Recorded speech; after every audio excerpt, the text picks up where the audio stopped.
Bom dia a todos e a todas. Eu sou o professor Mário Engler, da Escola de Direito da Fundação Getúlio Vargas de São Paulo. Esta é a nossa segunda rodada do webinar sobre saneamento básico por um olhar qualificado.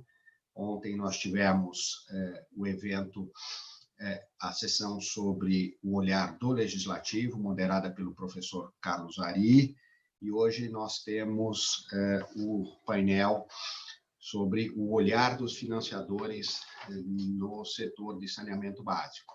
Nós temos hoje aqui a Maria Silvia Bastos Marques, que foi presidente do BNDES, atualmente é a presidente do Conselho Consultivo do Goldman Sachs no Brasil.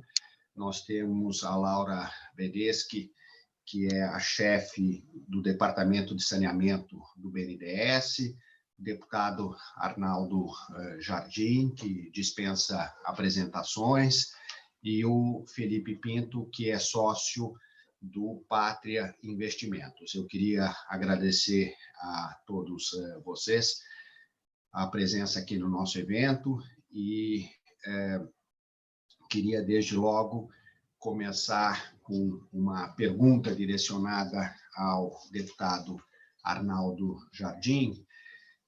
E é o seguinte, deputado, perguntaria como é que o Poder Legislativo pode contribuir para alavancar os investimentos e facilitar o financiamento de projetos de infraestrutura, especialmente no setor de saneamento básico. Deputado, por favor. Acho que você está no mudo, deputado. Pronto. Agora sim. Bom dia, Mário. Bom dia a todos que estão participando deste encontro, os debatedores, todos que estão nos assistindo aí.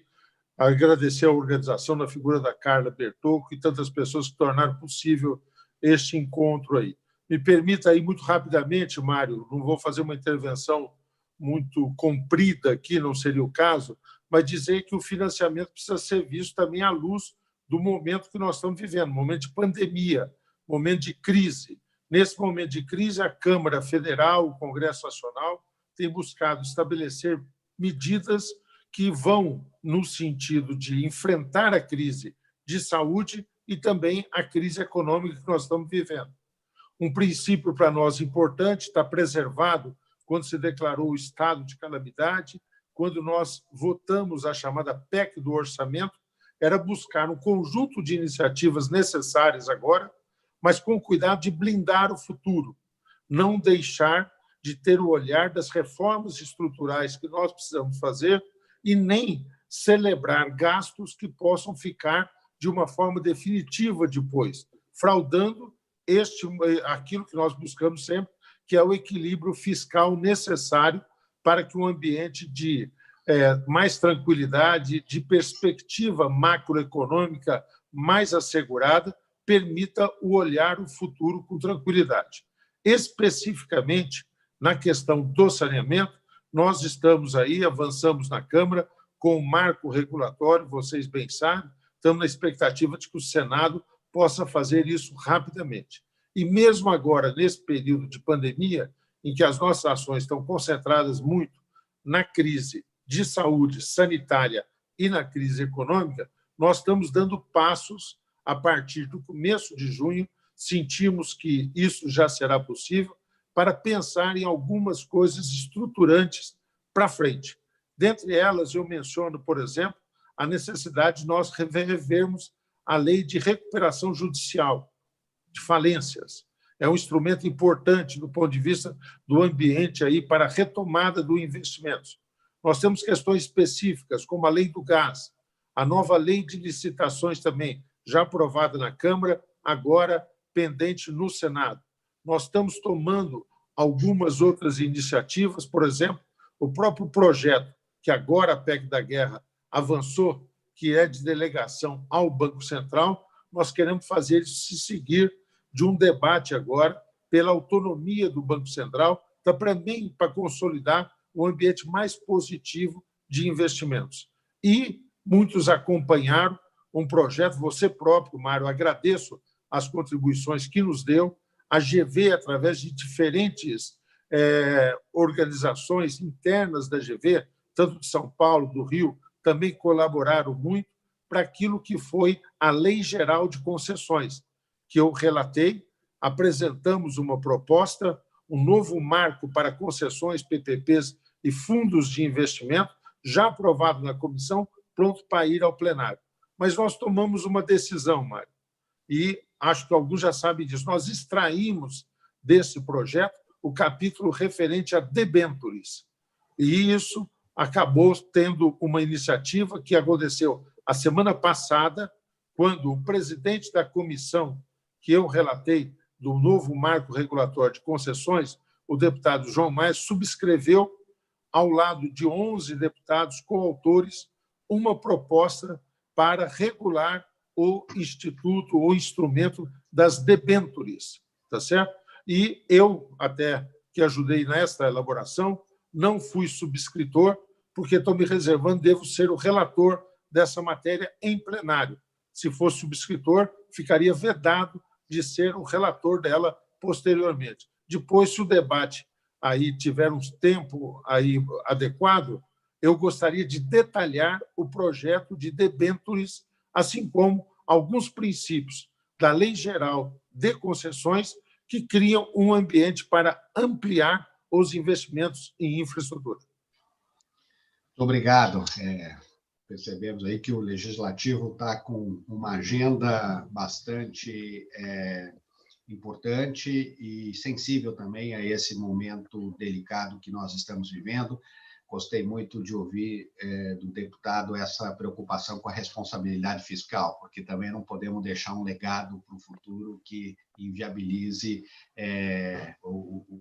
o país por falta de total equilíbrio nas contas públicas.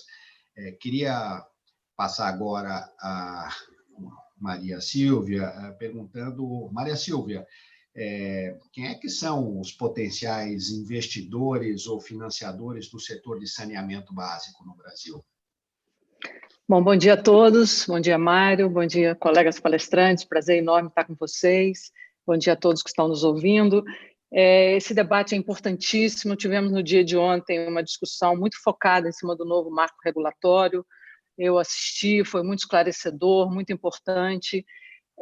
O saneamento tem sido, na minha carreira, e principalmente a partir do BNDES, eu trabalhei nas Olimpíadas por 5 anos, a discussão do tema da Baía da Guanabara foi muito forte. Quando eu fui para o BNDES em 2016, e Laura foi parte importante disso, nós começamos esse processo das concessões das empresas estaduais de saneamento, um longo caminho. Mas, Mário, antes de entrar especificamente nos investimentos, eu acho que vale uma pequeníssima digressão, e essa fala do deputado é importantíssima e será muito útil para todos a gente entender mais o que vem aí nessa revisão do processo das debêntures.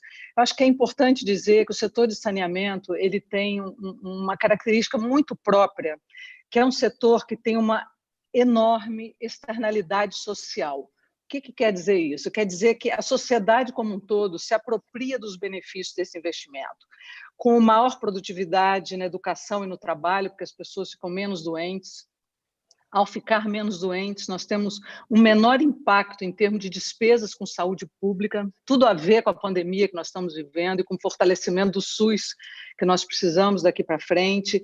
Enfim, ela tem uma série de impactos, como maior emprego em áreas turísticas que vão se beneficiar de praias limpas, de baías limpas. Existe uma quantificação desse impacto financeiro, inclusive sobre as finanças dos municípios, com maior arrecadação tributária, com a valorização imobiliária, maior disponibilidade de corpos hídricos. Então, é fascinante o impacto que o saneamento tem do ponto de vista social. Por outro lado, são investimentos que têm retorno privado. Então, isso os torna atrativos para o investimento privado. Ou seja, eu diria que é aquele chamado jogo de ganha-ganha. O Brasil hoje convive com uma situação, eu chamo de medieval, do século XIX, com saneamento. Nós, aparentemente, teríamos cerca de 90% da população abrangida por água tratada, mas nós sabemos que esses números são superestimados, eles não são verdadeiros. Em muitos casos existe infraestrutura, mas a água não atinge, de fato, as casas e os estabelecimentos. E nós temos 100 milhões de pessoas no Brasil, ou mais, metade da população, que não tem coleta de esgotos. Não é que não tem tratamento, não tem coleta. E uma parcela muito pequena tem tratamento de esgotos. Então, quando nós estamos no meio de uma pandemia, eu acho que a gente pode qualificar ainda melhor essa situação, né? Ao saber que a população precisa lavar as suas mãos e que, por outro lado, já está provado que há vírus nas fezes, ou seja, nos esgotos. Não se sabe se há possibilidade de contaminação, mas isso está sendo estudado. Mas, seja por que razão for, nós precisamos tirar o país dessa situação medieval. Por que não tivemos, até hoje, um investimento privado maciço? Por várias razões. Quer dizer, primeiro, eu diria que o investidor, e o deputado começou colocando esse pano de fundo, ele precisa de previsibilidade. São investimentos em infraestrutura, e saneamento é uma infraestrutura, eles são investimentos de longo prazo, são contratos de 20 anos, 30 anos. Então, o investidor precisa ter segurança no seu marco regulatório, institucional, jurídico, de que as regras serão regras previsíveis. E aí eu não digo que sejam boas ou ruins, mas elas precisam ser previsíveis. Os reajustes tarifários precisam acontecer a tempo e a hora, o órgão regulador precisa funcionar adequadamente. O saneamento padece, como nós vimos ontem, de um pecado original, que é a interpretação, porque isso não é pacífico, que o poder concedente é o município. Bom, a nova lei de saneamento, que, como o deputado disse, está no Senado, já passou pela Câmara, embora ela tenha alguns pontos que eu não considero positivos, eu acho que os pontos positivos eles ultrapassam em muitos pontos negativos e certamente eles darão uma maior previsibilidade, maior segurança para o investimento privado. Eu menciono 2 pontos. A Agência Nacional de Águas tendo uma nova função de editar normas que sejam normas que funcionem como referência para todo o marco regulatório das agências estaduais e municipais, que terão que seguir esse normativo, né? Embora ela não seja agência reguladora, ela será a agência que dará todas as normas de referência para a regulação tarifária, para uma questão muito importante que não existe hoje, que é para o cálculo da indenização no caso de municípios decidirem não ter mais o seu serviço prestado por uma empresa privada. Atualmente, acreditem ou não, não existe norma para indenização. Imagino que isso traz de segurança para o setor privado. Vai permitir também o consorciamento de municípios, o que traz massa crítica, o que permite que municípios com maior atratividade financiem, de uma certa forma, os de menor atratividade, de forma que a gente consiga atingir as metas de universalização desse serviço. Eu estou falando tudo isso porque, na verdade, o que menos me preocupa no saneamento é o financiamento. A Laura trabalha diretamente nisso, o BNDES está fazendo um papel excelente na modelagem desses projetos. O que importa para o investidor é a existência de projetos bem feitos, de projetos bem modelados. Projetos bem feitos e projetos bem modelados, eles sempre foram importantes, e eu diria, e podemos aprofundar isso, o Felipe certamente deve trazer isso à baila, eu não vejo no médio prazo o nosso país se tornando um país mais seguro e atrativo para os investimentos, não só pela pandemia, mas por diversas questões que têm acontecido recentemente e pelo fato de que a pandemia trará necessariamente para os investidores, especialmente aqueles que não estão no país, seriam investidores novos, uma maior aversão ao risco. Investidores procurarão, no mundo de juros baixos, projetos com menor risco. E, nesse contexto, deputada, eu vou parar por aqui, é extremamente importante esse marco regulatório que o senhor está colocando, a revisão da lei de recuperação judicial, que é uma lei importantíssima, que traz a segurança da reestruturação eventual de passivos, a lei do gás, Esse é um setor que tem muito para contribuir para a volta do crescimento. A lei de licitações, que passa por tudo isso, e a lei de concessões, da qual saiu o capítulo das debêntures. E finalizo aqui só dizendo que, nesse capítulo das debêntures, uma experiência nossa do Goldman, eu não sei se o deputado conhece, mas é muito ilustrativa. No ano passado, nós financiamos integralmente, o banco financiou integralmente, a construção de uma termoelétrica em Pernambuco, a Celsi. Foi $1,5 bilhão que foi emitida uma debênture e, com base nessa debênture de infraestrutura interna, nós replicamos essa debênture no formato de um bônus de projeto, que foi emitido internacionalmente. A Goldman comprou integralmente esse projeto e depois distribuiu para investidores de projeto no formato de um bond. Foi um grande sucesso a operação, nós atingimos investidores que não estavam no país, investidores de projetos, não são investidores corporativos, porque eles conheciam o instrumento, era um bônus. É muito difícil um investidor internacional vir aqui comprar uma debênture de infraestrutura, é um processo extremamente burocrático, custoso, ele não conhece o instrumento. Então, na revisão dessa lei de debêntures, eu entendo, por exemplo, gostaria de ouvir do senhor, que será permitida a emissão de bônus de projetos no exterior, com o mesmo incentivo fiscal que tem as debêntures de infraestrutura dentro do país. Mas ansiosa pelo debate. Obrigada. Não, obrigado, Maria Silvia. Eu vou inverter um pouco, então, já que houve a provocação ao deputado Arnaldo Jardim, que já tinha feito a ressalva de que gostaria de voltar a falar sobre as debêntures de infraestrutura.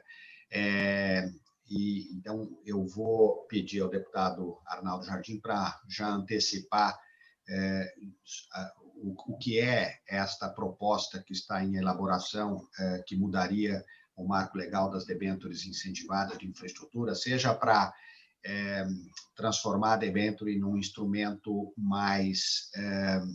com maior potencial de financiamento de projetos de infraestrutura, seja para aumentar a atratividade também das debêntures para os potenciais investidores, tomadores de debêntures, mas eu pediria a licença ao deputado para cumprir aqui um protocolo que eu acabei deixando de fazê-lo no início da nossa sessão, que é um disclaimer padrão da Fundação Getúlio Vargas, que as nossas opiniões aqui individuais não representam necessariamente as opiniões da instituição, nem as minhas, inclusive. Então, feito isso, eu peço aqui para o deputado Arnaldo Jardim nos contar um pouco do que pode ser alterado na legislação atual sobre as debêntures incentivadas de infraestrutura, deputado.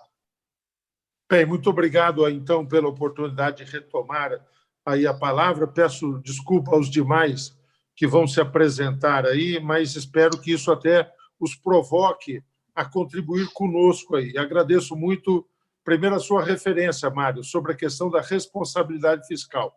Nós realmente estamos buscando ser rigorosos com relação a isso na Câmara, fixando, portanto, compromissos que não transcendam o período da pandemia, fiquem exatamente circunscritos aí no tempo, nesse período, e, por outro lado, afirmando a necessidade de retomar o debate sobre as reformas estruturais.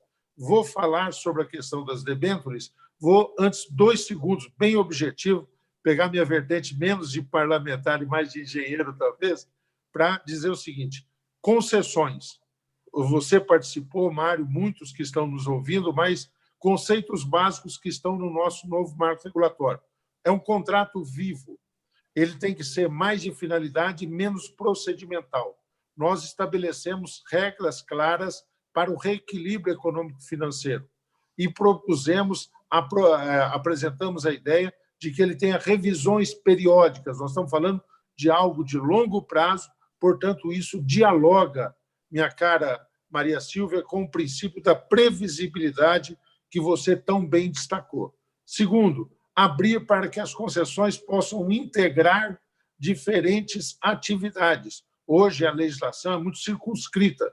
Você faz ali a gestão de uma rodovia e, de repente, você pode integrar a concessão de uma rodovia combinado com um parque que precisa ser explorado, ou, no caso do saneamento, combinando atividades distintas, a questão do abastecimento com a questão do manejo de resíduos. tá certo? Com a questão do esgotamento ou até dialogando com a questão da drenagem, 4 princípios importantes aí também. Depois, temos um processo de simplificação de concessões. Instituímos a concessão por adesão, é como se fosse uma ata de preço, estou simplificando muito, só pela economia de tempo, em que você tivesse um município referência que faz e os outros podem aderir, tá certo? E para algumas que são concessões já rotineiras, o BNDES está aí conosco, a Laura, e sabe que boa parte hoje dos projetos que tem de financiamento do BNDES na área de concessões são para iluminação pública. E é lógico que um município como São Paulo, com a sua dimensão, tem uma complexidade, mas a minha Altinópolis, onde eu nasci, no interior de São Paulo, que tem 15 mil habitantes, pode muito bem ter uma concessão que seja depois aí referência para as outras na sua simplificação. E, além disso, vou me fixar, então, na questão das debêntures. E também parece até um jogral. É a primeira vez que eu participo de um debate com a Maria Silvia, mas estamos muito afinados aí, estou gostando disso. Primeiro princípio, e aí digo para todos, é que nós possamos ampliar, por isso que se foi, além das debêntures incentivadas, naquilo que nós estamos chamando debêntures de infraestrutura, para que o benefício seja para o emissor.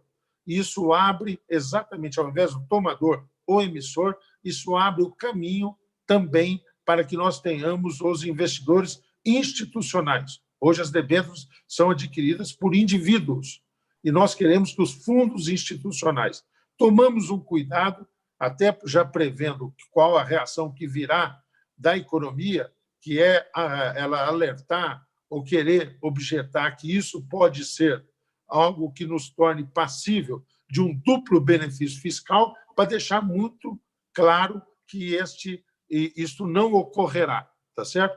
Então, nós estamos instituindo a debênture com benefício ao emissor. Segunda questão, dialoga com o conceito de externalidade, mencionado também pela Maria Silvia.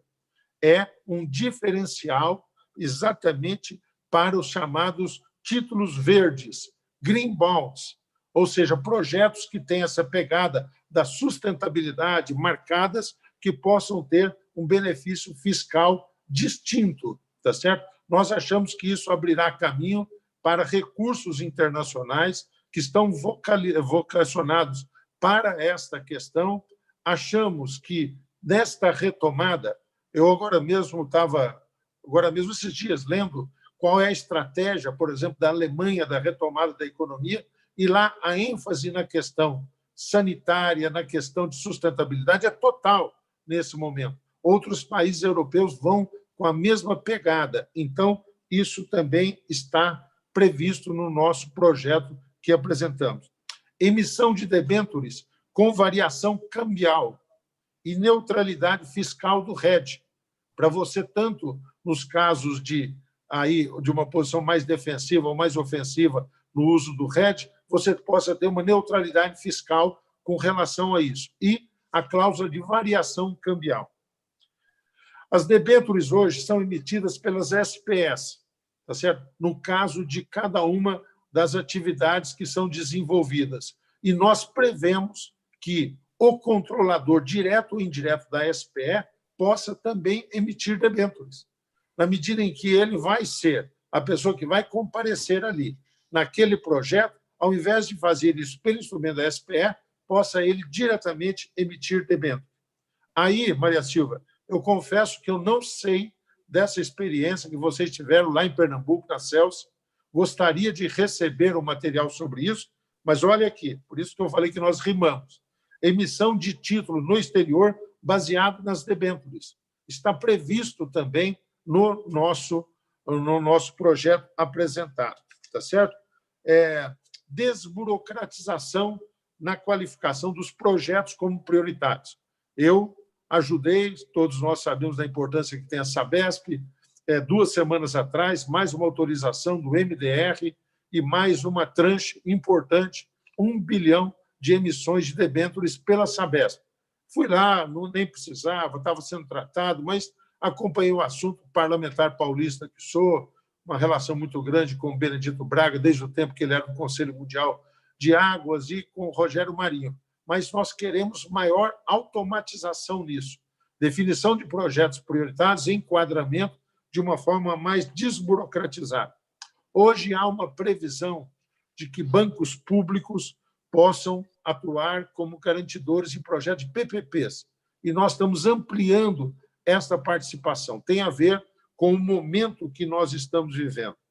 Aprimoramos também no projeto as regras dos FIPs e ES, os fundos de infraestrutura, tá certo? E os FIs infra também. Essas duas categorias de fundo, tá certo?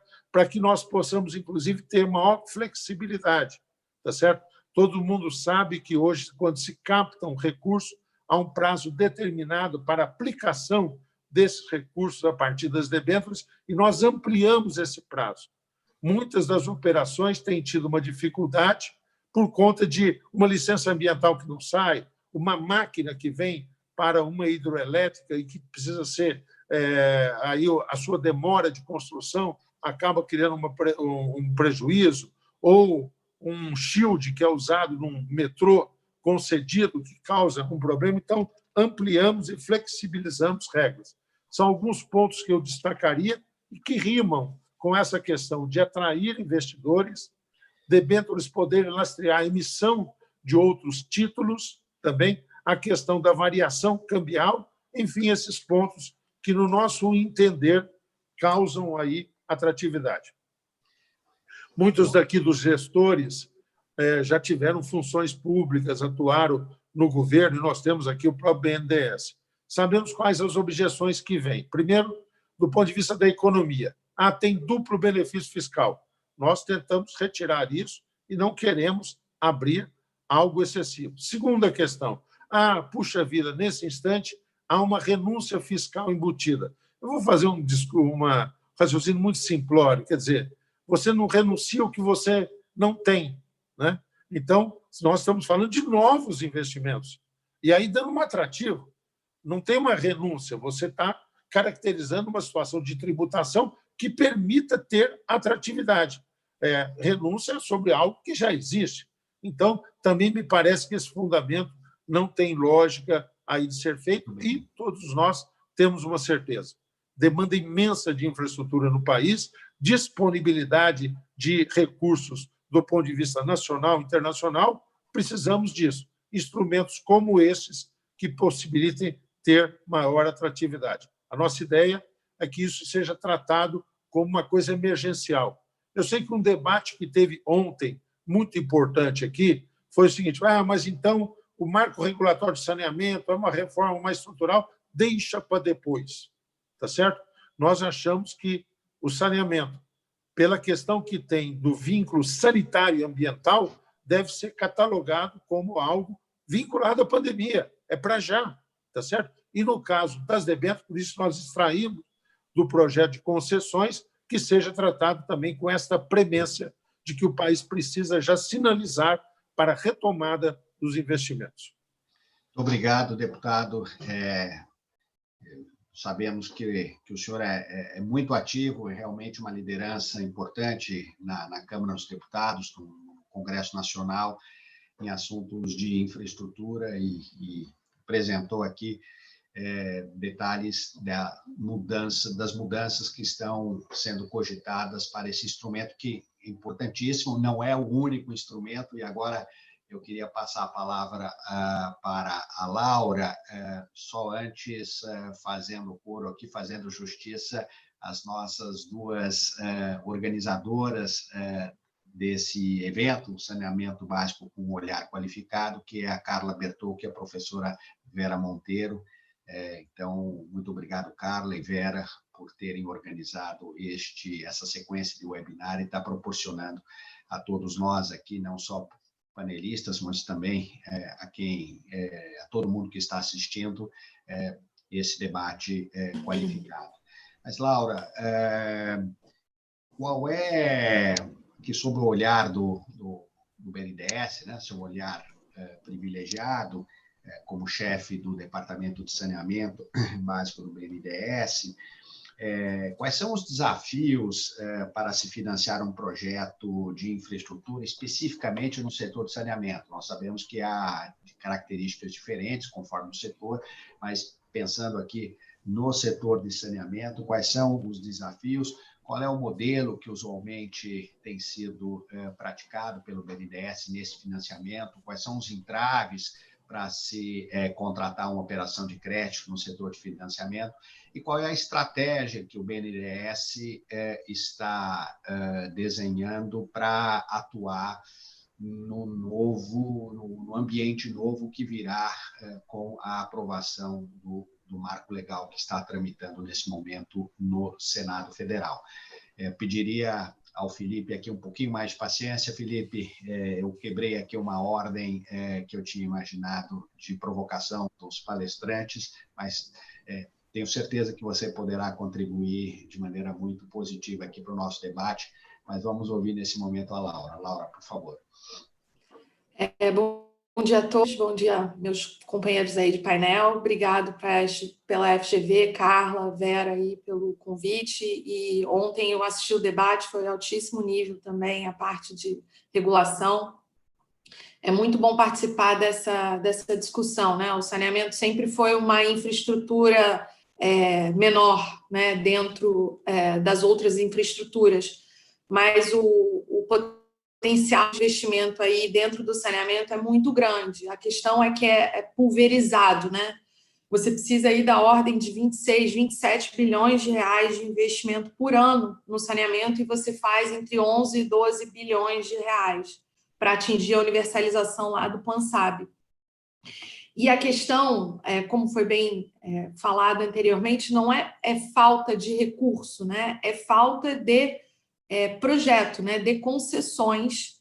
E também, por um outro lado, o que eu estou vendo agora é a questão também de ter uma quantidade de sponsors suficiente para assumir esses projetos, né? E para o financiador, né? A questão que mais nós olhamos é uma adequada alocação de riscos, né, do projeto, e aí passa por todas essas questões estruturais que a gente está falando, né, de melhoria do marco regulatório, lei de concessões, ter regras claras, porque o financiamento do BNDES ele pode ir até 34 anos e até 95% da participação num projeto, né? O que a gente vê é que as empresas elas têm um plano de captação, né? Um determinado projeto pode ser mais alavancado do que outro, um determinado projeto pode ter um financiamento de caixa e BNDES que tem características aí de mais longo prazo, sendo que outros projetos podem captar, por exemplo, debêntures de mercado que tem um prazo mais curto, por exemplo, investimentos de retorno mais rápido, como redução de perdas, né? Troca de parque de hidrômetros, essa coisa toda. Mas eu vejo que a questão da estruturação de bons projetos, com a alocação adequada de riscos, né? A questão de um alto custo de transação e de acompanhamento desses projetos justamente pela escala. Então, de novo, o marco regulatório é muito importante porque você vai conseguir aglomerar, né, em blocos as concessões e fazer ter escala, né? Mas, por exemplo, o licenciamento ambiental, a parte de legalização fundiária, podia ser mais simples para o saneamento por conta das externalidades e por conta também da natureza do investimento, né? São tecnologias dominadas. Eu acho que a trilha do licenciamento de saneamento não pode ser igual de uma indústria altamente poluidora, né? Então, assim, tinha que ter um rito mais curto, mais fácil, né? Então, todas essas questões, a Maria Silvia, né, começou esse projeto todo de concessões no BNDES, graças a Deus começou lá atrás, em 2016, 2017. Até hoje a gente ainda está terminando de estruturar esses projetos com chance de 2 projetos saírem esse ano e 2 projetos aí de relevância, né, que é o projeto lá da SEDAI e de Alagoas. Então, assim, a questão de capital internacional para o saneamento me preocupa um pouco do ponto de vista de financiador, porque é a questão aí de uma alavancagem numa moeda estrangeira num projeto que tem uma rentabilidade em reais, né? Então, a gente tem que ver muito bem como casar isso, porque normalmente a Sabesp tem bastante dívida em moeda estrangeira, mas são dívidas de longuíssimo prazo com custo bem baixo. Mas eu acho que a gente tem que trabalhar nessas vertentes da regulação, da estruturação dos projetos e na atração de novos sponsors para aumentar o investimento. Porque, assim, não é falta de recurso, é falta de projeto. E a gente tem, né? Todo o investimento é muito concentrado, né, Mário? O investimento é 50% nos últimos 3 anos em São Paulo, Minas Gerais e Paraná. E o déficit está no Norte e Nordeste, que tem 20% dos investimentos no mesmo período. Então, você tem que elevar, desconcentrar, trazer mais privado para o investimento. Existe também uma questão que as companhias estaduais de saneamento hoje são as maiores financiadoras desses projetos hoje, né? E eu não sei, o deputado aqui, é bom escutar, o limite da resolução do CMNE, a 4589, esse ano, para empresas públicas, fora Eletrobras e Petrobras. Então, Copel, Sabesp, todas essas grandes empresas dependem desse limite para tomar recursos, por exemplo, no BNDES e na Caixa. Esses recursos já terminaram, foi 3,5 bilhões e já terminaram esse ano. Assim, enquanto a gente não atrai, o privado está estruturando esses projetos para fazer a concessão, essas companhias precisam continuar. Então, isso aí é uma coisa que ajuda a manter o investimento nesse momento de pandemia, né? Porque as empresas elas podem administrar o caixa delas, né? Porque está tendo uma queda de arrecadação em algumas empresas por conta da pandemia.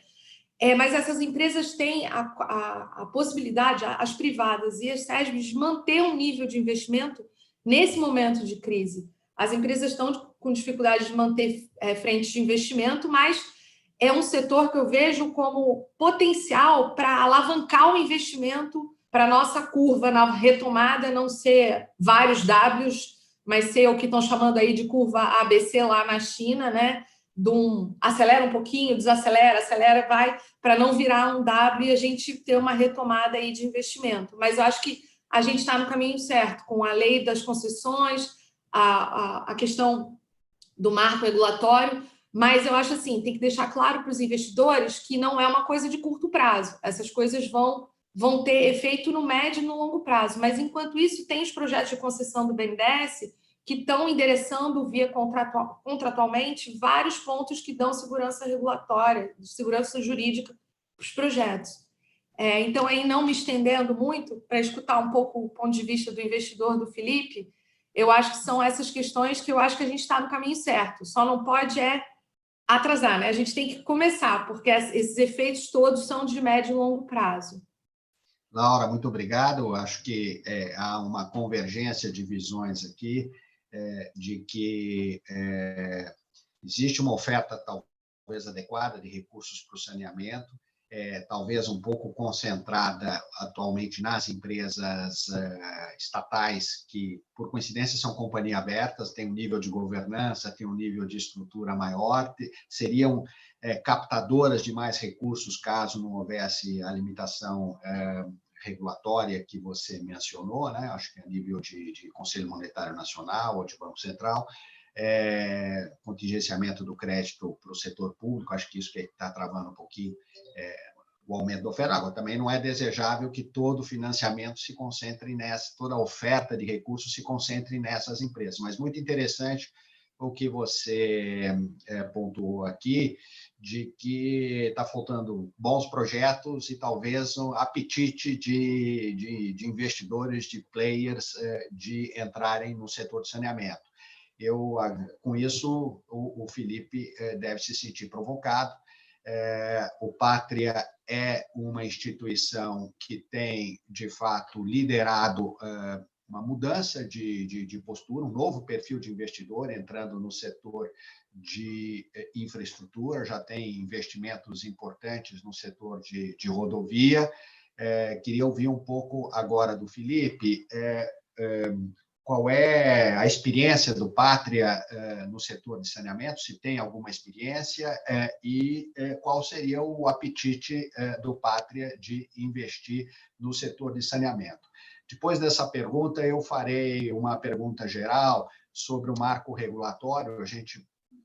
O painel hoje aqui é o olhar do financiador, mas claro que isso está conectado com a mudança do marco regulatório. A própria Maria Silvia já mencionou dois pontos do novo marco regulatório do saneamento que ajudariam muito os investidores e financiadores no setor de saneamento. A própria Laura mencionou que tem questões aí que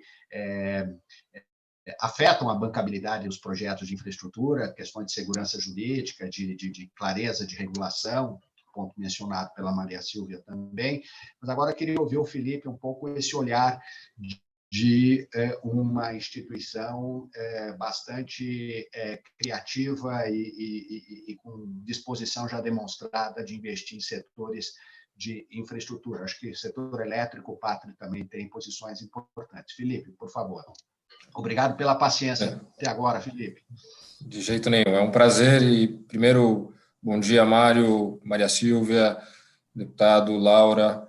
É um prazer poder debater aqui o tema do saneamento.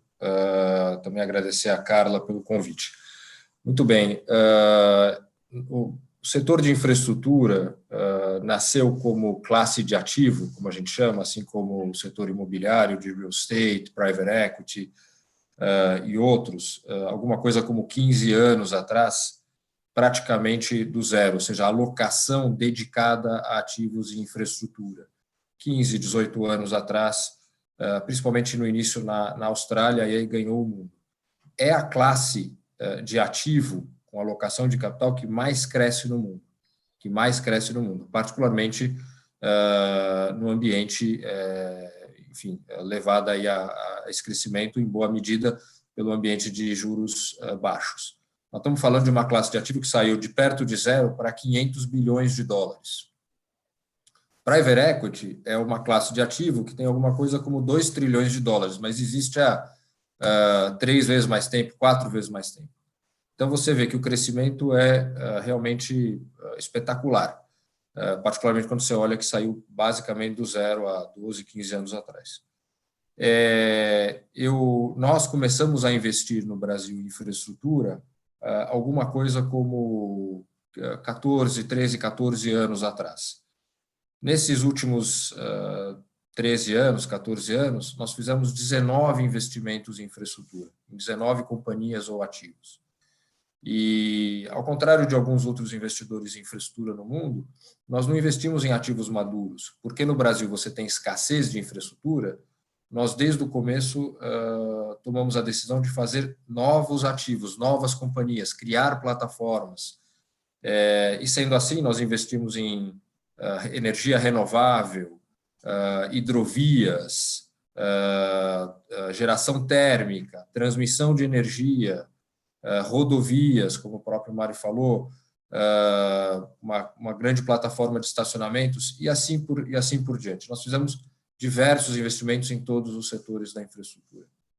Eu tenho uma enorme frustração como investidor profissional, mas também como cidadão, de 5, 6 bilhões de dólares que a gente fez de capex nos últimos anos, infraestrutura valer saneamento valer 1 ou 2%. A gente fez muito pouco de saneamento, infelizmente. A razão, a gente fez um pequeno investimento em saneamento privado. A gente nunca conseguiu encontrar conforto representando investidores institucionais de longo prazo, que são os nossos cotistas dos nossos fundos. Nós estamos falando aqui de fundos soberanos, endowments de universidades, fundos de pensão do mundo todo, escritórios de família, esses investidores com visões de longo prazo. Nossos fundos são fundos de 12, 14, 15 anos. Então, realmente é um capital de longo prazo, é o capital que o Brasil precisa, para alavancar os investimentos de infraestrutura. Agora, o ambiente de saneamento é um ambiente que, para o investidor, hoje, como a gente tem o marco regulatório, eu não estou falando ainda do marco regulatório novo, é um ambiente muito desafiador para investir. Começa pelo tema da titularidade, que envolve uma série de questões de escala, de governança / ambiente regulatório, que encerra questões bastante complicadas de lidar com um ambiente regulatório que não necessariamente é profissionalizado. E isso afasta o capital. Essa questão tem afastado o capital. Tanto que hoje eu não tenho o último número, Laura talvez possa me ajudar, mas acho que hoje 90% do capital que você tem no setor de saneamento ainda é público. Quer dizer, o capital privado ainda não conseguiu penetrar nesse ambiente. Eu brinquei outro dia no BNDES que se a gente conseguisse, eu não tenho aqui ninguém é ingênuo aqui, e todo mundo sabe que isso aqui vai ser uma jornada. O mundo não vai mudar logo depois que esse marco regulatório for aprovado. Vai ser uma jornada e uma transição. Mas, evidentemente, isso aqui abriria uma comporta de investimento que eu acho que seria bastante relevante. A gente olhando esse marco, e eu vejo esse marco com muita esperança, ele mexe em coisas muito importantes. Quer dizer, esse ímpeto, esse incentivo à privatização com a sobrevivência aí dos contratos, esse incentivo a criar clusters regionais, tudo isso é absolutamente fundamental, mas também traz algumas outras coisas que são interessantes, essa obrigação de se conectar, do usuário se conectar na rede de esgoto, o advento do sistema unitário, a simplificação dos licenciamentos do licenciamento ambiental. São questões fundamentais. De novo, o diabo vai morar no detalhe e a gente vai ter que entender isso aqui com muito cuidado. Mas eu vejo com bons olhos. A minha frustração, ela me levou a olhar, nós temos aqui um mandato regional, e a olhar, por exemplo, o mercado chileno. O mercado chileno é um mercado diferente, a titularidade é estadual, nas províncias, é provincial, você tem um regulador federal, então, evidentemente, é um país muito menor, mas só para dar uma perspectiva do potencial que isso que a gente tendo um marco regulatório de melhor qualidade poderia gerar no nosso país, nós olhamos, primeiro, o Chile é um país que conseguiu atingir muito perto da universalização. Você tem lá investidores japoneses, canadenses, espanhóis e chilenos, fundos de pensão chilenos que criaram veículos e investem. Então, gera muita atração de capital. Eu tenho certeza que com um bom ambiente regulatório não vai faltar capital, como Maria Silvia e Laura pontuaram. Agora, para ter uma ideia, quando a gente olhou uma concessão no Chile, de 500 ou 600 mil habitantes no norte do Chile, nós acabamos perdendo, nós tentamos comprar essa concessão e acabamos perdendo. O ganhador pagou $1 bilhão pela concessão, 600 mil usuários. Então, vocês imaginam o potencial que tem de geração de valor para o nosso país, você ter um bom ambiente regulatório, a capacidade de atrair investidores profissionais, bons operadores, ganhos de produtividade, além das externalidades sociais que foram pontuadas aqui nesse debate. Eu espero realmente, como investidor e cidadão, que esse marco avance e que a gente consiga atrair aí investimentos. De novo, repito, não espero que isso seja do dia para a noite. Acho que é um processo longo. Ontem eu tive a chance à noite de assistir o caso de Alagoas e o secretário narrando. Você vê o périplo e a epopeia que o secretário passou para conseguir colocar de pé aquele projeto, é realmente louvável. Eu espero que a gente consiga encontrar outros profissionais no setor público, como o secretário de Alagoas, que tenham disposição de passar por aquele processo para encontrar o melhor formato. Pode ser via privatização, pode ser via subconcessão, pode ser, eventualmente, uma ou outra concessão plena. Mas eu fico agora curioso de entender como é que vão se dar o detalhamento dessa regulação, na medida em que essa relação entre a ANA e as agências estaduais ou municipais encerram aí várias questões regulatórias que, do ponto de vista do investidor que vai expor capital, que vai ficar lá 30 anos operando e lidando com os reguladores, é absolutamente fundamental. Mas, do meu ponto de vista, eu acho que a gente tem um ambiente global, deixando de lado um segundo a pandemia, mas um ambiente global olhando no longo prazo, que se a gente tiver um bom marco, que não precisa ser perfeito, mas um bom marco com previsibilidade, a gente vai conseguir atrair muito capital.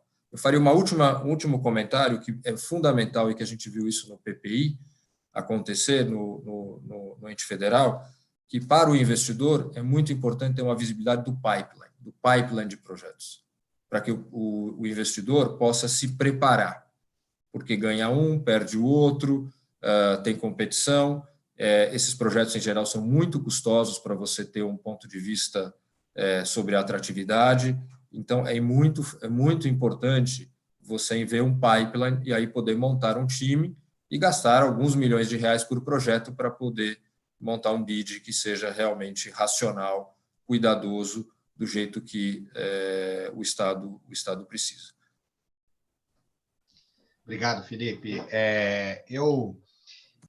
Felipe já avançou aqui para o que eu gostaria de tratar agora com todos vocês, que é sobre o que no novo marco legal do saneamento, que aprovado pela Câmara e agora em tramitação no Senado, quais são os pontos positivos? Eu acho que esses já foram mencionados aqui pelo menos pela Maria Silvia, pelo Felipe, em alguma medida pela Laura, o deputado também mencionou isso, mas nós podemos fazer um resumo aqui dos pontos positivos, mas, sobretudo, o que preocupa os investidores e os financiadores que está no projeto aprovado pela Câmara e, nesse momento, aguardando a votação no Senado Federal. Não só aquilo que tem de positivo, mas, eventualmente, aquilo que pode atrapalhar uma decisão de investimento ou de financiamento em projetos de infraestrutura. E eu perguntaria, talvez começando até pelo deputado Arnaldo Jardim, quais são as divergências, principais divergências entre Câmara e Senado em relação a esse projeto do saneamento? Porque é um projeto que já esteve na Câmara, começou no Senado, foi para a Câmara, voltou para o Senado, e o que pode parecer é que ainda tem algumas arestas que não estão totalmente aparadas. Não sei se o deputado quer começar, depois aí pediria para a Maria Silvia e a Laura e voltaria para o Felipe em relação a essa pergunta. O que o marco legal proposto, o novo marco legal, tem de bom, mas especialmente o que ele tem de preocupante? Pois não, Mário. Eu integrei a comissão que na Câmara analisou o projeto lá. Nós tivemos uma comissão especial, o relator foi o deputado Geninho Zuliani, que fez um bom trabalho. A partir disso, foi a plenário, foi deliberado com alguns ajustes, mas basicamente o que saiu da comissão. O que eu destaco? Porque veio o projeto do Senado e agora para lá voltou. A grande evolução que nós tivemos, que permitiu um acordo, porque havia uma grande disputa política e ideológica em torno dessa questão, tá certo? E aí não preciso falar, são todos aí conhecedores, acompanharam isso, mas a evolução que eu mais destacaria foi o conceito do contratos-programa, né? Porque todas as empresas estatais tinham isso como um ativo até próprio seu, ao prazo que nós estabelecemos de transição para que os projetos, os contratos pudessem ser, de alguma forma, estendidos e alguns novos celebrados, eu acho que acabou conformando um grande acordo ali que permitiu a aprovação do marco. Nós tínhamos até uma maioria, mas tinha uma resistência muito grande de um setor mais de oposição à esquerda, vamos chamar assim, tem a ver com o próprio debate sobre a visão de Estado.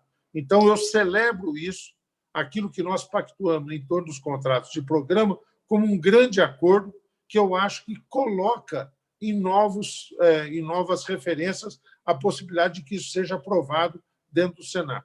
Todos nós sabemos que persiste uma questão, que é a autonomia municipal, né? Todos os estudos revelam isso, né? Quando nós formatamos a própria marco regulatório de concessões, que dialoga com esse assunto, tá certo? Quando nós dissemos que nós podemos ter integração regional em algumas concessões, discute exatamente com aquela ideia de você fazer aglomerados que possam ganhar escala de uma forma muito importante. Nós vamos esbarrar numa questão sempre, e essa vai ser um desafio, que é quando você faz um aglomerado, quando você faz uma conformação regional, tem alguns municípios que teriam, tá certo, uma situação de retorno numa determinada concessão maior do que outros, tá certo? É aquilo que nós, em concessões, buscamos sempre compor, e isso daí muitas vezes tem, ou utilizamos o instrumento de outorga, que no marco de concessões nós deixamos um pouco mais flexível, para que ele não vá automaticamente só para o Tesouro, mas ele possa ser usado de uma forma em que ele permita exatamente equilibrar situações distintas de municípios com menores e diferentes rentabilidades. Então, esses instrumentos e esses avanços no marco regulatório que eu acho que vão possibilitar no Senado que isso ande mais rapidamente. Eu sou daqueles que estão se somando para que a gente possa aí apertar o Senado para uma resolução mais rápida. E, repito, o pacto em torno dos contratos de programa e esse instrumento dos arranjos regionais, eu acho que estão bem feitos e permitem contemplar a diversidade de realidades.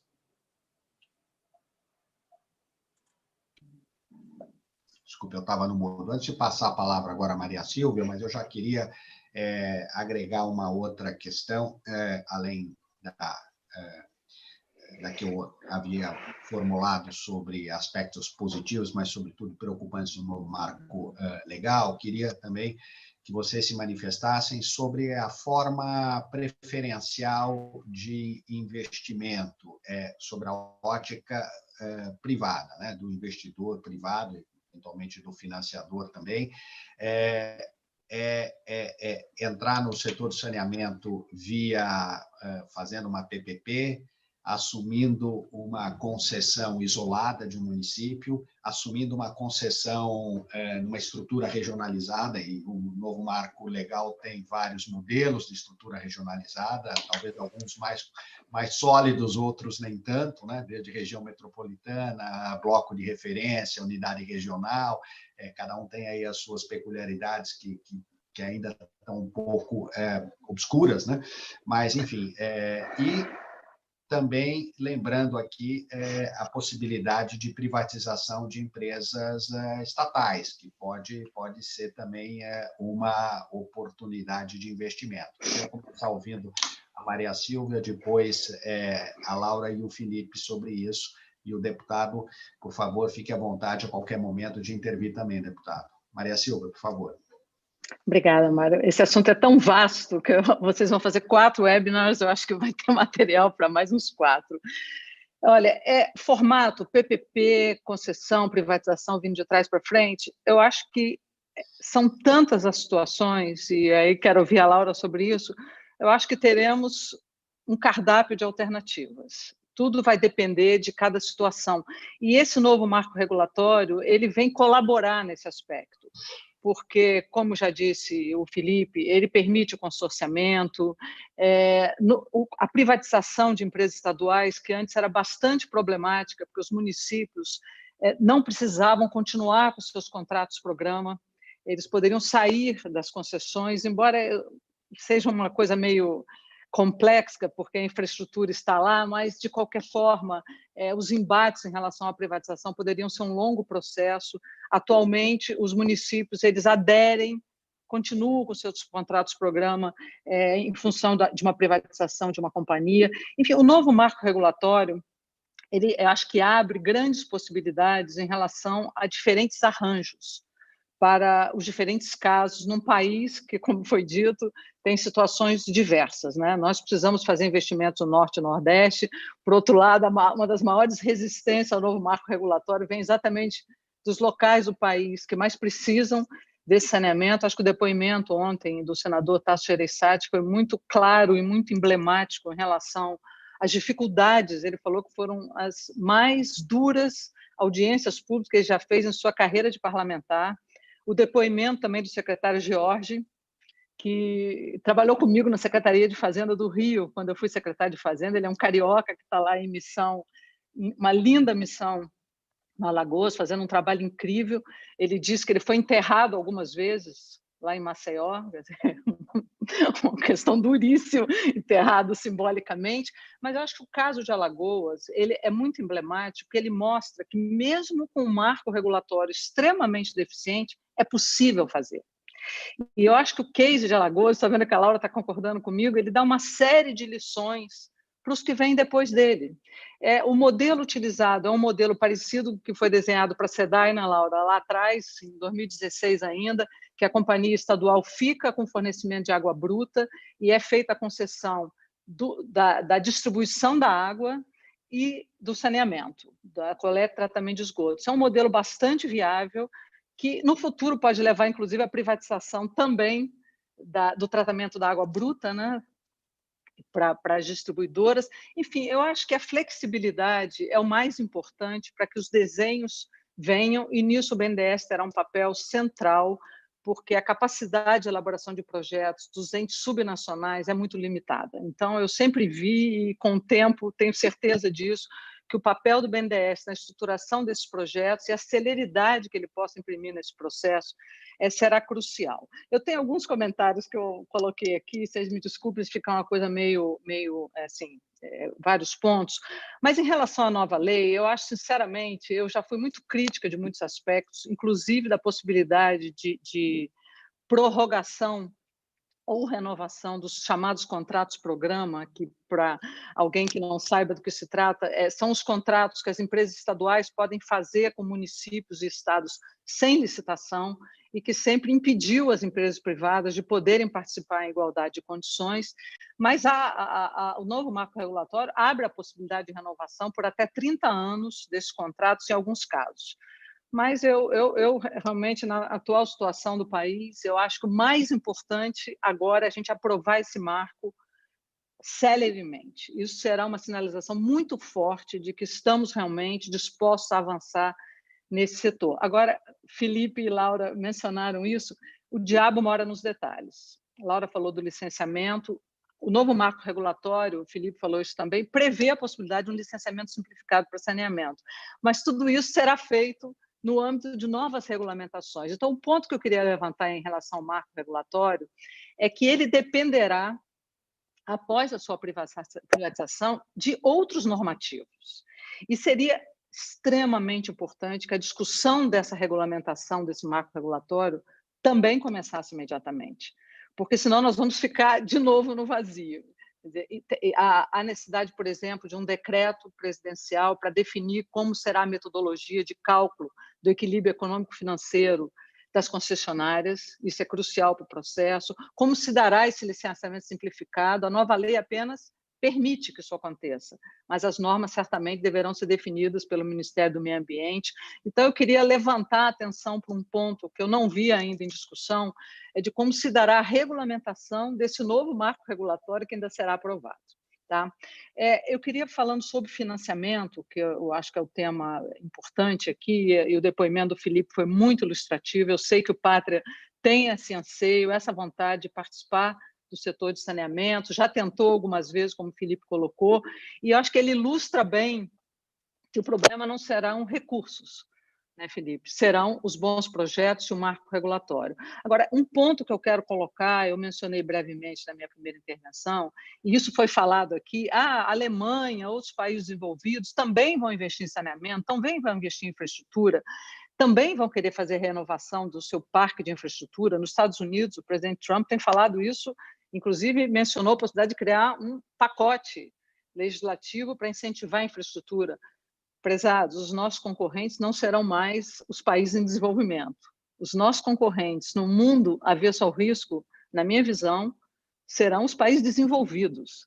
Isso torna a nossa missão ainda mais difícil e a necessidade de termos essas referências jurídicas, regulatórias, todas essas leis que foram elencadas pelo deputado Arnaldo Jardim, elas se tornam ainda mais cruciais. Isso é muito importante. E, para finalizar, do ponto de vista de pacotes de financiamento, eu acho também que a beleza será ter um cardápio de alternativas. E, deputado, sim, eu vou mandar para o senhor o caso da Celsi, é muito interessante o senhor entender e conhecer esse caso, porque ele é bastante ilustrativo das possibilidades que essas flexibilizações nas debêntures de infraestrutura, que são discutidas também há alguns anos e que, finalmente, eu vejo agora a oportunidade de que elas aconteçam, e elas vão ser um marco importante para trazer novos recursos, mas que a gente tenha, por exemplo, uma alternativa como emissão de debêntures para financiamento da outorga de projetos de concessão, bancos como o BNDES provendo garantias para o período das obras. O banco conhece o risco desses setores muito bem. Então, a possibilidade do banco estender garantias ou financiamento para o período da obra, mas eu acho que a garantia pós-pandemia será um ativo ainda mais caro e os bancos demandarão mais garantias para financiar projetos. Então, a possibilidade de bancos públicos, especialmente o BNDES, fornecer garantias será muito importante. E, certamente, o papel dos investidores institucionais, que agora, então, com essas mudanças nas debêntures, que certamente trarão os investidores institucionais de longo prazo, que é o perfil correto para o investimento de infraestrutura. O investimento de infraestrutura, passado o período das obras, ele é praticamente uma renda fixa. Então, ele casa muito bem com os passivos dos fundos institucionais, das grandes seguradoras, dos fundos de previdência, etc. Então, eu sou muito positiva e muito animada em relação ao que o setor de infraestrutura e de saneamento em particular pode contribuir para o Brasil pós-pandemia. Lembrando a todos que esse setor também gera um número elevado de empregos, porque estamos falando de obras, estamos falando de construção civil. Então, de novo, é um ganha, ganha, ganha. Recursos, investimentos, geração de empregos, crescimento da economia. Então, são todas as razões para nós tratarmos de forma urgente desse marco regulatório e eu insistiria na discussão da sua regulamentação. Obrigado, Maria Silvia. Queria passar a palavra para a Laura, mas antes disso, lembrando que o nosso webinar vai até às 10 horas, nós temos aí ainda algum tempinho. Então, sobre o novo marco legal, como é que o BNDES está vendo isto? Também agregaria uma pergunta, com a aprovação do novo marco legal, o BNDES está imaginando que vai aumentar a demanda de recursos para financiar projetos de saneamento, porque, pelo que vocês falaram hoje aqui, o problema não é a oferta de recursos, o problema são bons projetos para serem financiados. E se a Laura entende que, além do BNDES, haverá também predisposição de oferta de financiamento por bancos privados, ou nós ficaremos na alternativa BNDES e debêntures, mercado de capitais, eventualmente fundos de investimento, FIPs, mas aí eu vou deixar para o Felipe falar um pouquinho sobre essas alternativas de financiamento no saneamento. Laura, por favor.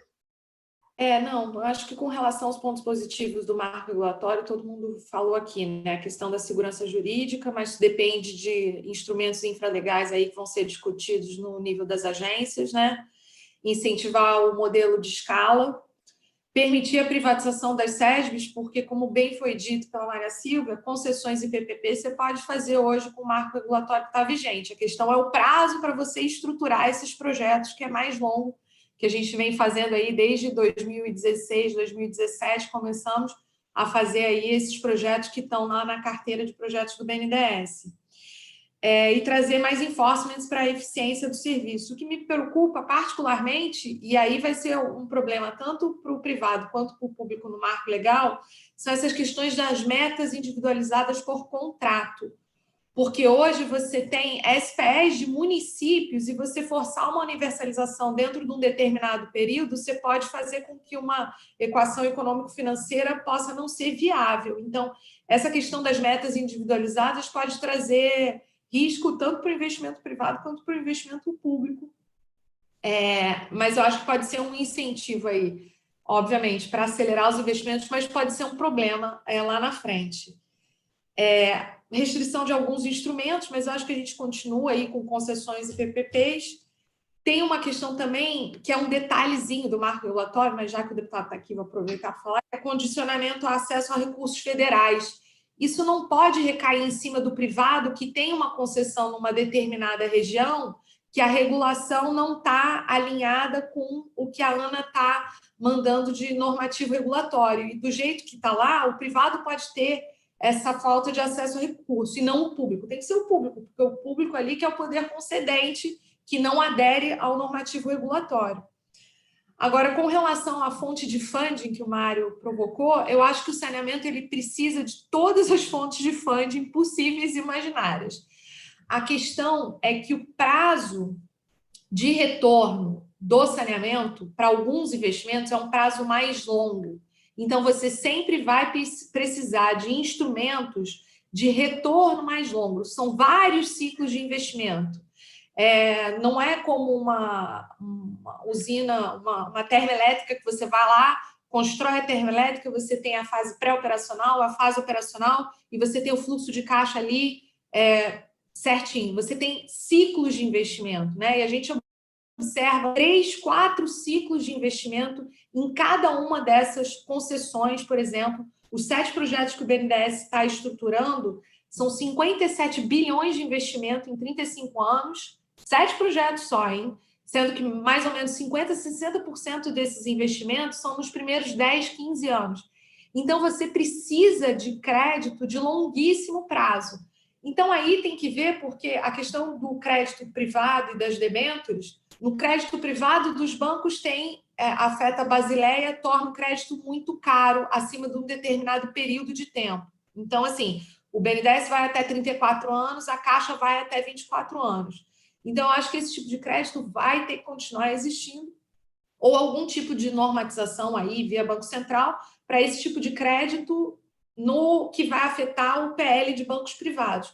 Debêntures, o Pátria conseguiu fazer emissões aí de longuíssimos prazos aí de debêntures para financiar projetos. Então, assim, agora tem que ver o bolso que essa debênture vai acessar, né? Porque a questão de projetos pré-operacionais, você colocar esse risco numa debênture, às vezes é difícil você captar isso. Aí o que a Maria Silvia falou do instrumento de garantia é muito importante, né?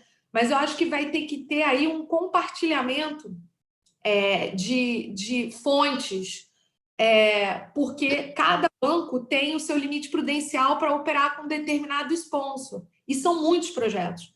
Então, vai ter que ter muitas fontes de investimento, não só BNDES e Caixa. Os prazos vão ter que ser mais alongados, porque são ciclos de investimento que são muito fortes de investimento no início, né? Você também fez uma pergunta de preferência do investidor com relação a PPP, concessão, privatização. Acho que o marco regulatório traz uma questão da privatização que era inviabilizada. A privatização é uma boa fonte de investimento. Concessões plenas também são boas, porque você dilui o risco e escala, né? É melhor você ter um projeto regional que tem uma agência reguladora regional. Por exemplo, você tem lá no interior de São Paulo uma agência que congrega 60 municípios.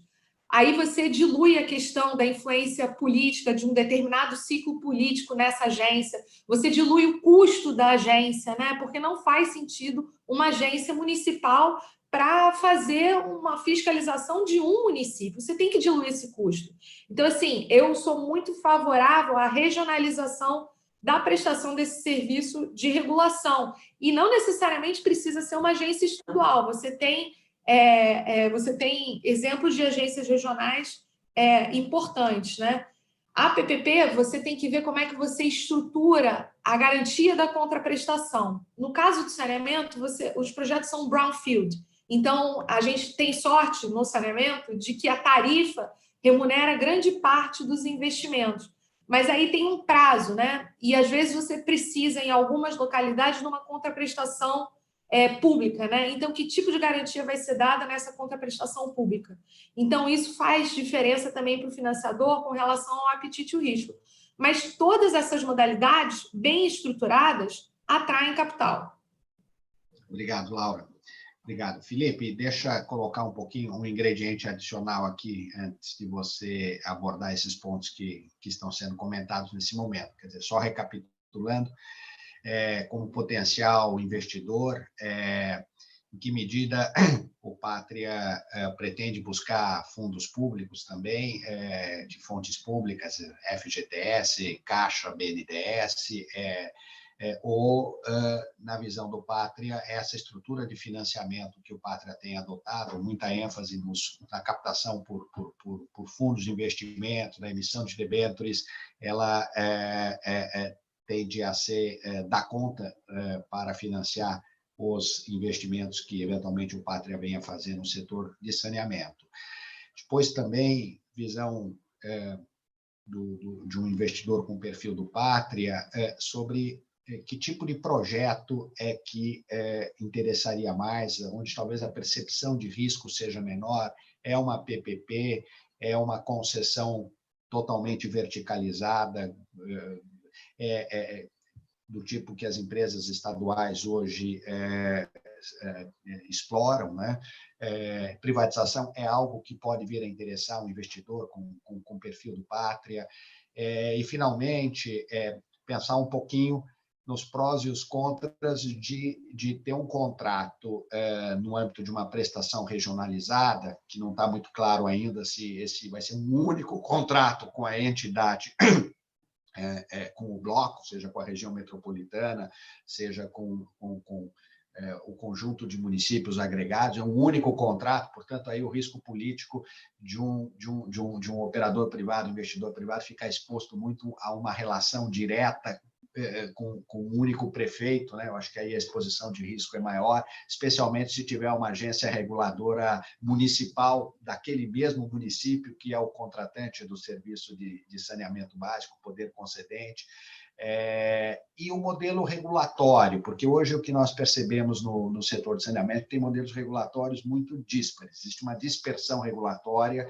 Claro que a entrada da ANA pode vir com esse objetivo de tentar padronizar isso, mas também não sei se a ANA vai ter um único modelo regulatório, talvez ela tenha um cardápio de modelos regulatórios que ela venha a oferecer.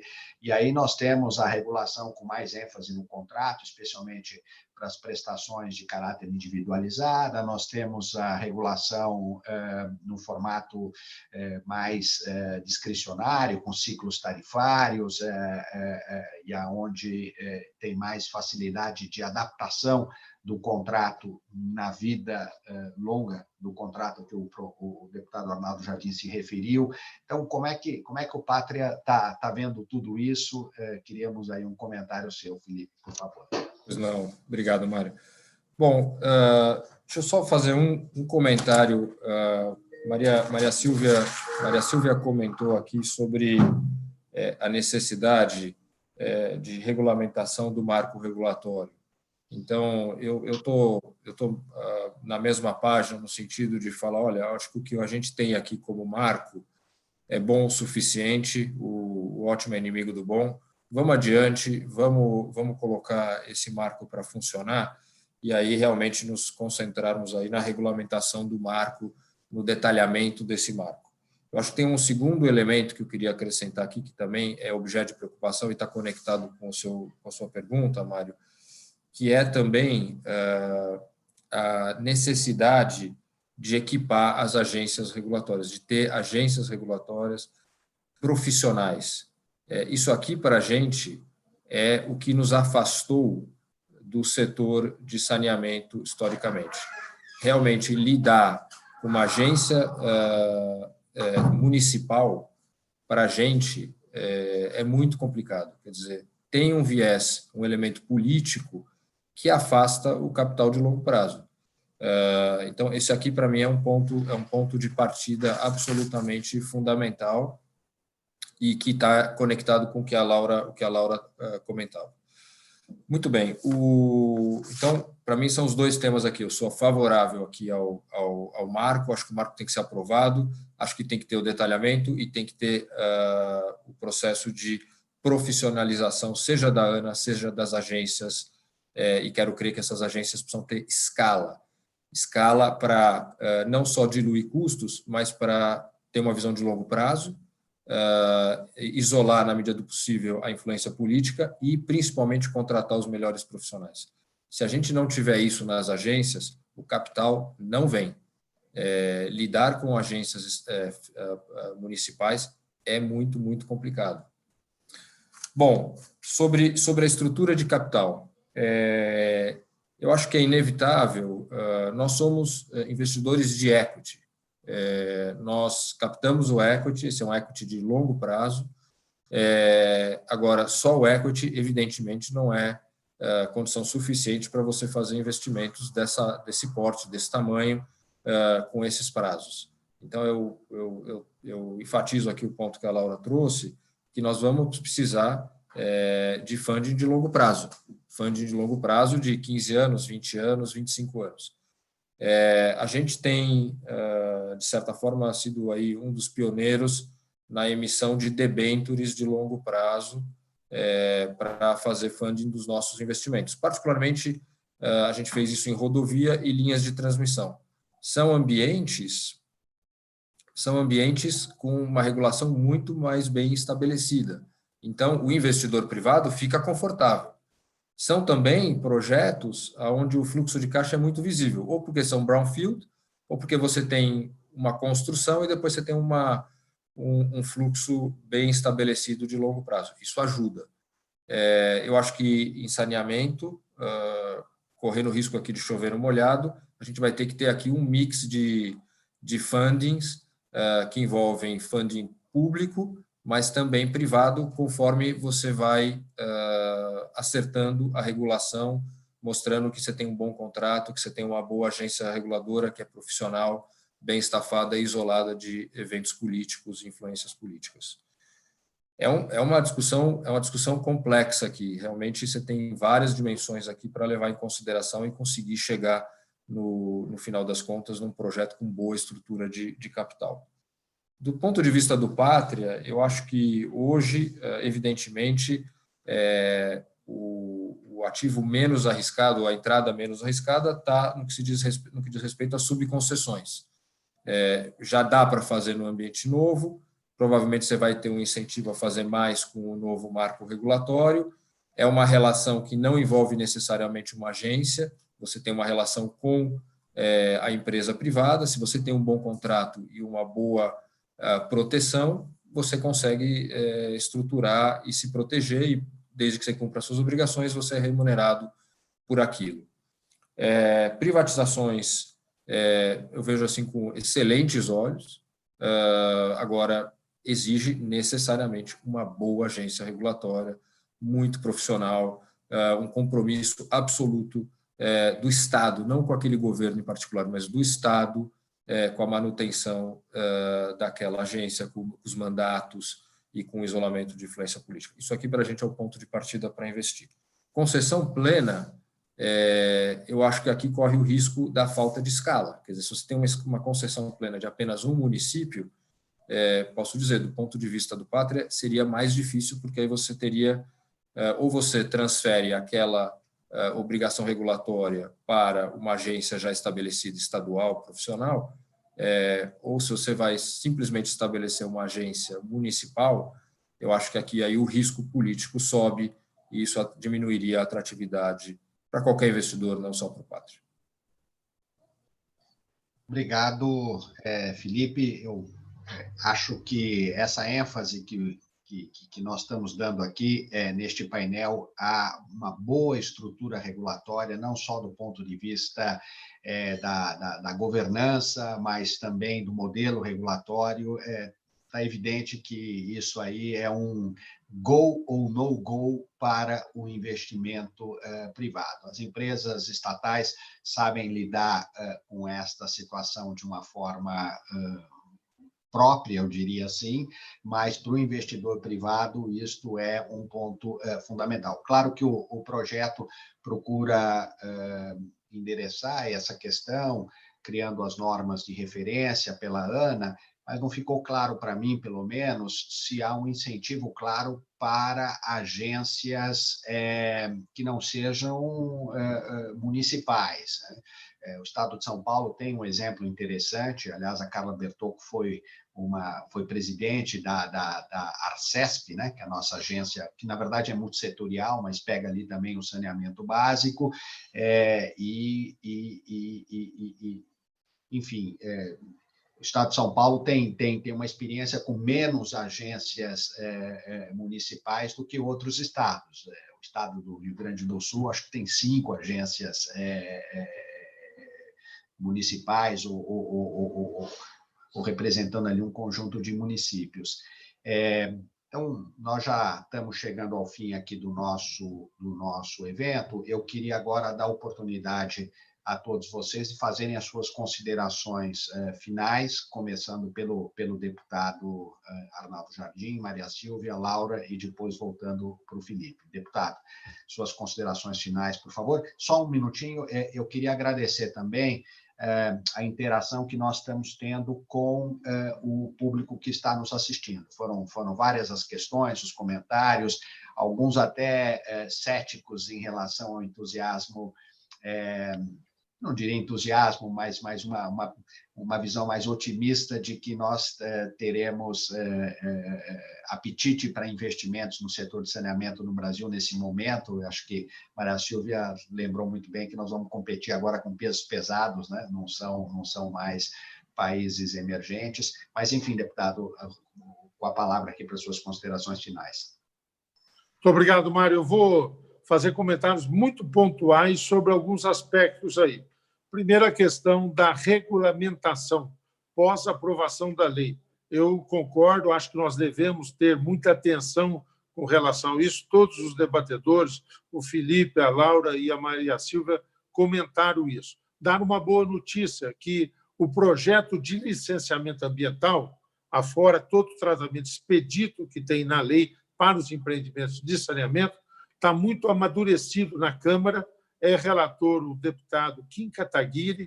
Nós conseguimos construir um bom consenso e é um dos que eu deveria ter mencionado, que nós queremos aprovar aí muito rapidamente. Segundo, recolher a sugestão de que debêntures possam ser também utilizadas para financiar o outorga. Eu confesso que não havia pensado nessa possibilidade.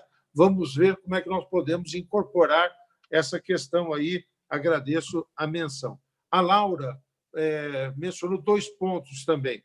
Primeiro, os limites das empresas estatais por parte do Conselho Monetário. Eu vou dar uma olhada nisso, Laura. Se você puder me subsidiar, eu confesso para você que não era algo que eu esteja atento. Eu concordo com você que nós devemos buscar um investimento privado e, ao mesmo tempo, dar condições para que as empresas continuem a investir.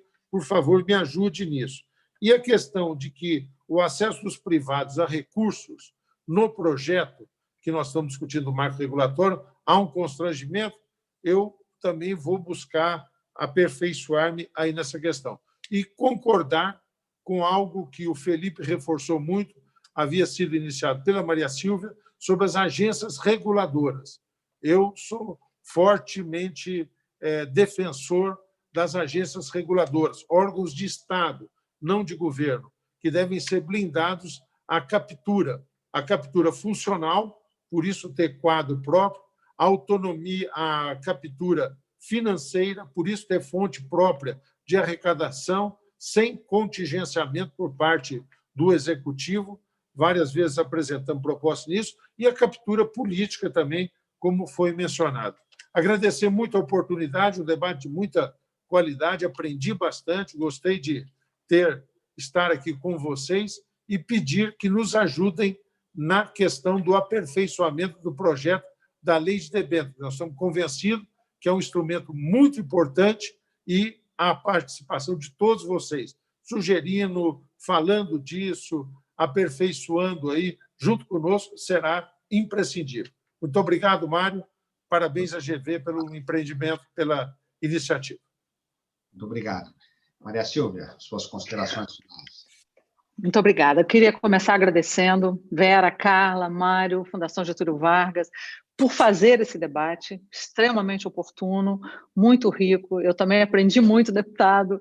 É muito bom ter essa interação e podermos contribuir para um setor que eu tenho certeza ampliará a qualidade de vida dos brasileiros, trará recursos e criará empregos. Então, a crise gera oportunidade. Eu concordo com o senhor, não existe tema mais ligado à pandemia do que saneamento, que tem, como eu falei, impacto direto em custo de saúde pública e, obviamente, em melhor padrões sanitários para a população.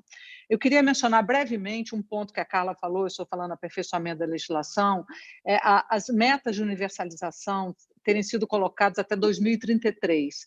Esse é um ponto que o Gerson Kelma, com razão, levanta, ele tem uma longa experiência, é que o impacto nas tarifas pode tornar inviável essa universalização até 2033. Há uma provisão na lei para se estender até 2040, mas depende da agência reguladora, de situações especiais.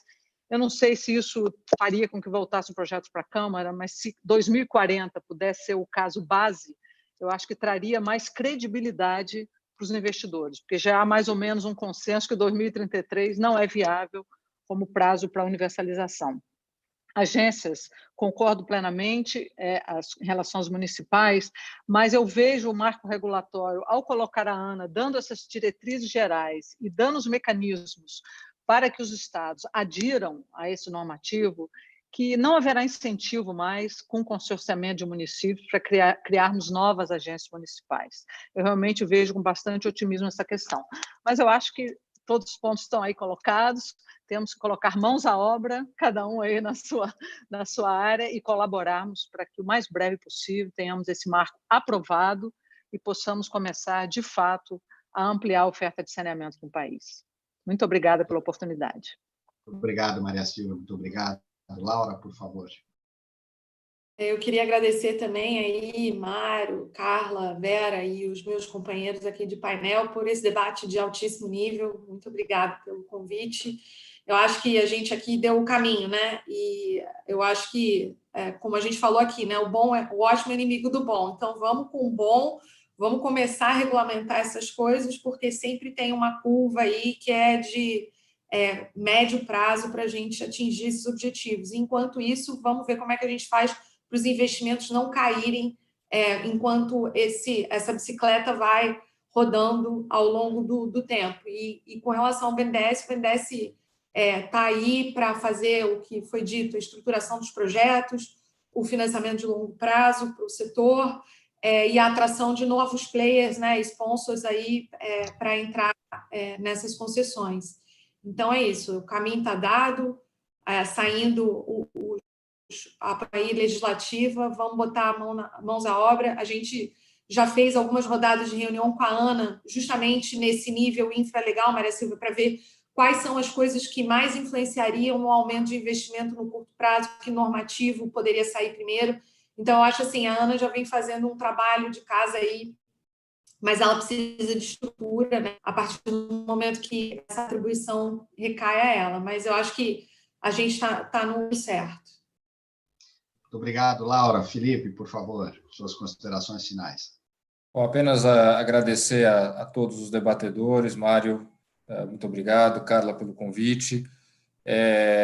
Eu, sinceramente, fico feliz de começar o dia com um debate tão bacana como esse, quer dizer, com tanta coisa sendo feita. Eu acho que tem um consenso na sociedade brasileira de que não dá mais para viver com a qualidade da infraestrutura de saneamento que a gente tem hoje nesse país. Acho que isso aqui é um consenso, a gente chegou no limite, não é possível.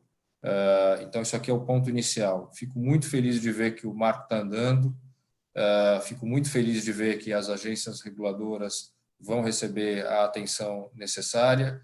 E aos céticos eu deixo aqui minha mensagem de esperança, quer dizer, a gente rebate os céticos com trabalho, com compromisso, com honestidade. Tenho certeza que a gente vai conseguir chegar aí num marco bacana, bem feito, e melhorar essa infraestrutura que exige investimentos pesadíssimos, mas que pode alavancar aí muita coisa importante para o nosso país. Muito obrigado, Felipe. Então, em nome da Fundação Getúlio Vargas, também em nome das nossas organizadoras, a Carla Bertocchi e a Vera Monteiro. Queria muito agradecer a participação de vocês. Lembrar que essa série ainda reserva 2 rodadas a semana que vem, no dia 25, oportunidades de investimento no setor, e no dia 26, o olhar do mercado, né? Essas 2 rodadas começarão também às 8h30 e irão até às 10 horas, e muito obrigado a todos vocês. Aliás, e agradecer também ao público que nos assistiu, que participou, que comentou, que perguntou. Não deu aqui para reproduzir todas as perguntas, mas eu acho que nós debatemos o essencial. Muito obrigado a todos e encerramos por aqui.